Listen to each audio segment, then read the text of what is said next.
정확한 진술을 안 하고 자기가 그냥 때렸다 하면서 그냥 내가 잘못한 것 같다.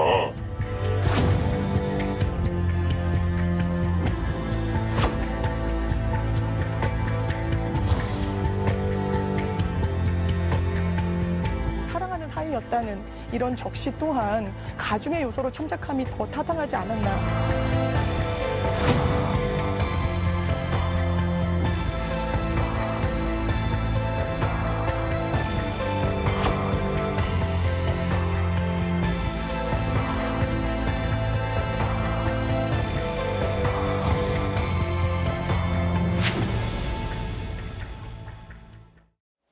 네, 여자친구를 때려서 숨지게 한 대학생이 항소심에서 집행유예로 풀려났습니다. 판사 스스로도 이례적인 선고라고 할 만큼 상해치사에 대해서 집행유예는 드뭅니다. 판사의 선고 이유도 논란이 되고 있습니다. 술에 취한 상태에서 우발적으로 범행을 저질렀고 진심으로 사랑했던 사이로 보인다는 겁니다.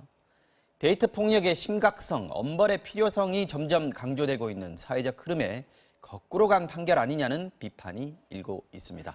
자, 오늘 이슈 완전 정복 양지열 변호사 그리고 배상훈 교수님과 함께 이 문제 짚어보겠습니다. 어서 오십시오. 네, 안녕하세요. 네. 자, 먼저 청주에서 일어났던 사건입니다. 작년 8월에 일어났었는데 당시에도 이슈가 됐습니다만은 1심에서는 실형이 나왔습니다. 사건 개요부터 좀 보죠. 재작년이죠. 2017년 8월에 일어났다라고 지금 알려져 있는데 그런데 다른 남자친구, 그러니까 남자친구가 있고 남자친구가 여자친구 사이였고 다른 남성에게 술자리에서 좀 호감을 보인 게 아니냐라는 게 말다툼이 돼서 말다툼이 이제 폭력으로 이어졌고 이제 여자친구가 쓰러지고 나니까 병원으로 이송을 했다라고 합니다. 하지만 안타깝게도 이틀 뒤에 이제 목숨을 잃었고요. 상해치소로 기소가 됐는데 1심에서는 징역 6년형을 선고를 했습니다. 징역 6년. 네, 6년형이면 원론적으로 이제 원칙적으로 이제 집행유예가 아예 불가능한 그런 네. 형벌이었는데 이번에 이제 집행유예로 풀려난 거죠. 어제 이제 항고심 선고가 이루어진 건데 1심보다 낮은 형량을 선고하면서 게다가 집행유예가 나와가지고요. 지금 풀려났습니다. 아쉬운 판결이라는 소리가 많은데 어떻게 해서 이런 선고가 났는지 판결 이유, 선고 이유 뭐 설명을 했죠. 사실 조금 이야기 좀 어렵지만은 뭐 그대로 얘기한다면 진심으로 사랑한 사이로 보인다. 그리고 이것이 지속한 폭행이 아니라 우발적인 어떤 이례적인 폭행에 의한 사건이다. 그리고 세 번째로는 유족도 선처를 호소하고 있다. 여기서 유족이라고 하면 돌아가신 분의 저기 부모님이라든가 그 가족들 얘기를 하는 거죠. 근데 하나하나 좀 얘기를 좀 해주세요. 이게 진심으로 사랑한 사이로 보인다. 그러니까 이게 감경의 이유가 됩니까? 이게 좀 저도 참 허탈한 부분이 있는데요. 폭력을 행사한 부분과 진심으로 사랑한 사이라는 게 어떤 연관성이 있는지. 그러니까 연관성이 있다고 이 판사는 보시는 거예요. 그러니까 말하자면 사랑하면은 절대 손을 대고 안 대고 폭력이 없어야 되는 부분인데 그럼 왜 손을 대고 폭력이 있었는가에 대한 설명 없이 사랑했기 때문에 이것은 지속적 폭행과 연관이 없다라고 논리적이지 않게 그냥 비약이 생겨버린 것이고 어떤 이유 때문에 지속적 폭행이 아닌지에 대한 얘기를 그 설명이 없는 겁니다. 만약에 우리가 보통 데이트 폭력이라는 얘기를 할 때 언어적 폭력이라든가 감정적인 폭력 이런 것도 다 포함하는 거거든요.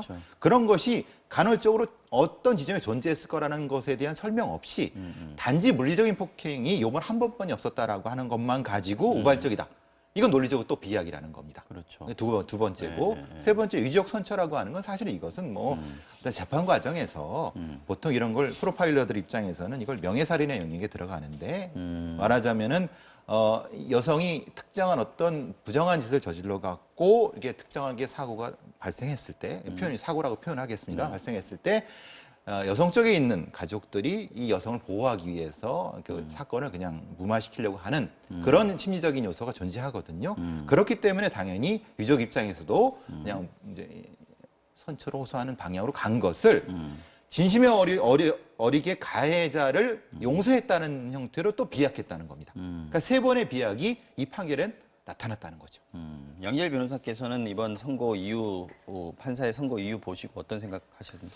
사실 뭐 우발적 범행이라든가 이런 부분들을 고려를 했다고 하더라도, 그러니까 1심에서 징역 6년이 그걸 고려를 한 다 형량이 고려해가지고 6년 때린 거 아닙니까? 그러니까 사람의 네. 목숨을 빼앗을 만큼의 폭력이 있었다라는 거죠. 그러니까 이게 그냥 단순하게 뭐 이렇게 밀쳤는데 정말 우발적으로 이렇게 그냥 큰 사고로 이어졌다 이런 정도는 아니고. 아니었고 네.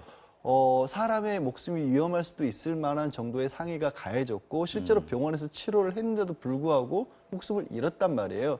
그러면 이게 정말로 그러니까 강형, 법적인 강형 이유라고 하는 어떤 뭐 자수를 했다든가 이런 것과는 별개로 1심에서 6년을 했는데도 불구하고 그보다 절반 밑으로 떨어졌기 때문에 집행유예가 가능한 건데 네. 판사의 장량, 그러니까 자기 임의로 이 정도는 봐줄 수 있다는 게 주어진 권한인 거예요. 그런데 진정으로 사랑했다라는 부분이 저는 이게 굉장히 마음이 걸리는 게 네. 뭐냐면 보통 우리 뭐 그런 뭐 남자친구, 법적인 여자친구 사랑 안 하는 사람이 어디 그렇기도 있습니까? 하고요. 네. 법적으로 따져봤었을 때도요. 어떤 아무런 관계가 없는 사람들 사이에서라면 네. 예를 들어 쓰러져 있는 사람을 발견을 하더라도 그냥 지나가더라도 우리는 형사처벌 대상이 안 됩니다. 그런데 뭔가 특별한 관계가 있는 사람들 사이에서는 네. 그렇게 이 힘들어하는 사람을 버리고 가도 그것도 유기로 처벌을 하거든요. 아하. 그러니까 이게 말씀드렸죠. 특별한 관계, 진정한 사랑하는 사랑이라면 더 무겁게 올라가면 그래서 아까 올라갔지. 피해자 측 변호사가 오히려 가중 처벌의 요건이 되어야 그렇습니다. 된다고 예, 얘기하는 그러니까 거군요. 그게 더 올라가면 올라갔지 그게 감경 사유가 될 수는 없다라는 거죠. 그래서 이게 감경 사유로 물론 그렇습니다. 이제 법원에서 판사님들이 이제 판결하는 과정에 있어서 어떤 다양한 사유를 여러 가지로 종합적으로 고려해서 네. 감경을 해준 다음에 판결문을 쓰는 과정에서는 필요한 논리들을 만들어내는 경우가 있기 때문에 꼭 그 사유가 아닌데 이렇게 좀 뭐 잘못 집어넣었다고 할 수도 있겠지만 그게 잘못 집어넣었다면 잘못 집어넣었지 저는 이게 진정한 감경 사유가 되기는 어렵다고 봅니다. 알겠습니다. 이런 비슷한 사건이 뭐 계속 발생해 왔었는데 특히 지난해 경기도 남양주에 있었던 사건이 또 얘기가 되던데요. 네, 비슷합니다. 말하자면 작년 7월에 네. 39살의 남성이 여자친구를 폭행해서 사망에 이르게 했습니다. 이게 뭐 이제 당시도 상해치사로 구속됐고요. 네. 징역 3년에 집행유예 4년이 선고됐고요. 이때도 집행유예네요. 예. 네. 이것도 역시 우발적 범행으로 보았고 유족들과 합의했다. 레퍼토리가 똑같죠. 판결문의 그러네요. 레퍼토리가. 어. 제가 한번 질문을 드리겠는데 이게 지금 경찰이나 수사기관에서 이게 살인죄일까요? 아니면 살인이 아닐까요? 이건 살인으로 처리하지 않습니다. 왜 그렇습니까? 치사하지 않습니까? 네. 폭행이나 상해 쪽으로 입건한 상태고 그 다음에 그 결과로 예. 사망에 이르렀다. 그래서 데이트 폭력이나 이런 걸 통계를 잡을 때 지금 우리가 다루고 있는 살인이 몇 건이라고 하면 지금 우리가 다루는 두 건은 다 들어가지 않습니다. 아하. 예. 네. 그러니까 사실은 실제로는 엄청나게 그보다 훨씬 많은 겁니다. 그러니까 실제로 폭행에 의해서 치사거나 상해에 의해서 치사 부분을 다 합친다고 하면 지금 우리가 잡고 있는 여러 가지의 통계의 치보다는 훨씬 많을 거라고 생각될 수가 있는 거죠. 자, 드러나는 데이트 폭력의 수가 계속해서 늘고 있습니다. 자, 지난해에 1366, 1366 여성 긴급전화 상담 건수를 조사해 봤더니 전년 대비 무려 60%가 넘게 증가했다는 통계도 나왔습니다. 지금 화면에 나가고 있는데요. 또 데이트 폭력의 피해자를 조사해 봤더니 여성이 73.3%, 쌍방 폭행이 18.4%, 남성 피해자가 8.3%로 조사됐습니다. 자, 이게 사건 자체가 늘어난 게 아니라 여성들의 범죄에 대한 인식이 높아지면서 신고나 상담 숫자가 늘어났다. 이렇게 볼 수도 있을 것 같아요. 감춰져 있던 사건들은 그래서 더 여전히 많을 것이다. 이런 생각도 듭니다. 그런데 폭력성, 이것도 좀 날로 심해지고 있다. 이런 통계가 있는 거죠.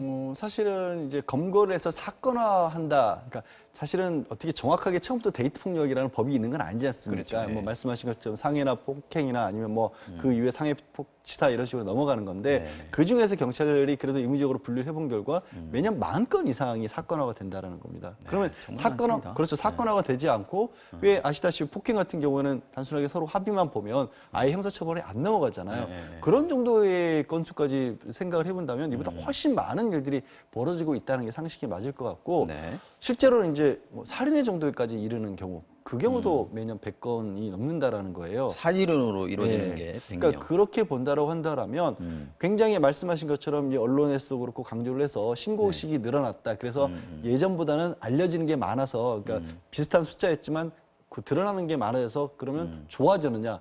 드러나는 건 많아졌지만 양상이라든가 통계가 줄어들진 않았다. 그러니까 많이 이게 공개되고 많이 적극적으로 신고를 하지만 네. 그렇다고 해서 실제로 줄어드는 것 같지는 않다라는 거죠.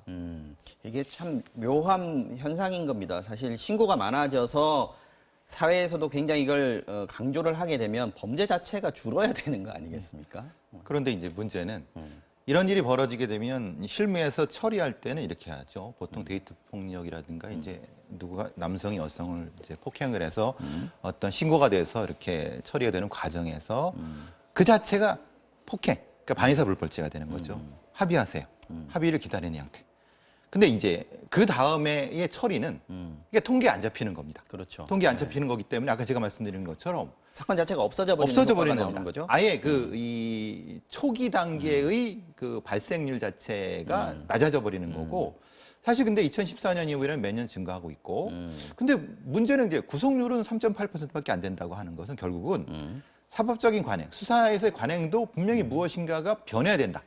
즉 단순히 이 건을 폭행죄나 상해죄로 처리하는 것이 아니라 데이트 폭력이라는 큰 어떤 범죄와의 형법상에 그걸 넣고 그 안에서 카운트를 해서 처리하는 방식이 돼야지 무엇인가 예방의 어떤 전조가 되는 거지 네. 그냥 단순한 폭행죄나 단속죄로 진행 이거는 아닐 것 같습니다. 자, 그럼 여기서 어디서부터 데이트 폭력으로 봐야 하는 건지 단순히 때리는 것뿐만이 아니라고 하는데 관련 영상을 잠깐 한번 보고 오겠습니다. 연인 사이에서 벌어지는 데이트 폭력. 꼭 때리는 것만 말하진 않습니다. 사랑 싸움이 아닌 엄연한 범죄입니다. 그러니까 정서적 폭력 같은 경우에는 뭐 옷차림이라든가 뭐 누구를 만나는지 관계 이런 감시라든가 또 외모라든가 이런 부분 그다음에 뭐 문자라든가 이런 부분까지 하나하나 확인하고 감시하고 통제하는 이런 행위들로 인해서 정서적 불안정성을 유발하고 뭐 공포심을 유발하는 행위다라고 볼 수가 있습니다. 다시 만나주지 않으면 죽어버리겠다며 안전고리를 부수고 방 안으로 들어가. 나를 너무 사랑해서 그러는 걸지도 모른다. 그렇게 넘겼다간 더 큰 화를 입을 수 있는데요. 이것이 데이트 폭력인가? 라고 생각할 정도로 굉장히 민감성이 좀 낮은 편이다라고 볼 수가 있어요. 이거 폭력인지 몰랐다. 이 정도로 상처받았을 줄은 미처 몰랐다라고 하세요. 상대방이 그거로 인해서 이렇게 심리적인 고통을 받는다 그러면 이거는 엄격히 폭력이다라고 볼 수가 있습니다.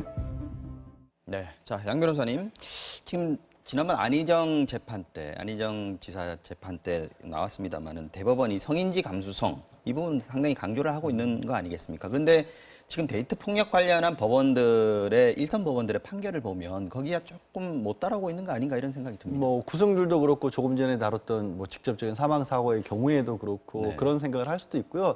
또 그 이전에 어쨌든 법원은 기본적으로 있는 법을 적용하는 곳이잖아요. 그러니까 법 체계 자체가 미리 바뀌어져야 되는데 네. 현재의 법 체계는 예방하는 쪽이 좀 많이 부족한 상황이라는 거죠. 그러니까 사건화가 돼서 뭔가 진짜 구속을 시키고 수사를 하고 재판을 해야 될 정도의 심각한 문제가 벌어지기 전에는 손을 놓고 있을 수밖에 없는 그런 정도의 상황. 조금 전에 뭐 이렇게 꼭 폭력만이 데이트 폭력은 아니다라고 얘기를 하고 여러 가지 사례가 있지만 네. 그런 일이 벌어질 때 우리는 지금 막을 수 있는 장치가 없어요. 하다못해 이 남자가 예를 들어서 우리가 아니라 이제 해외에서 좀 시행하고 있는 법률 같은 경우에는 이 남자가 뭔가 좀 폭력 성향이 보이는 것 같은데 혹시라도 과거에 이런 일이 있었는지는 알아보고 싶다라고 했을 때 그런 걸 알려준다라든가 아니면 또 어떻게 사회 형태가 많이 바뀌다 보니까 네. 결혼의 정도에 이르지 않지만 굉장히 가까운 사이들이 있잖아요.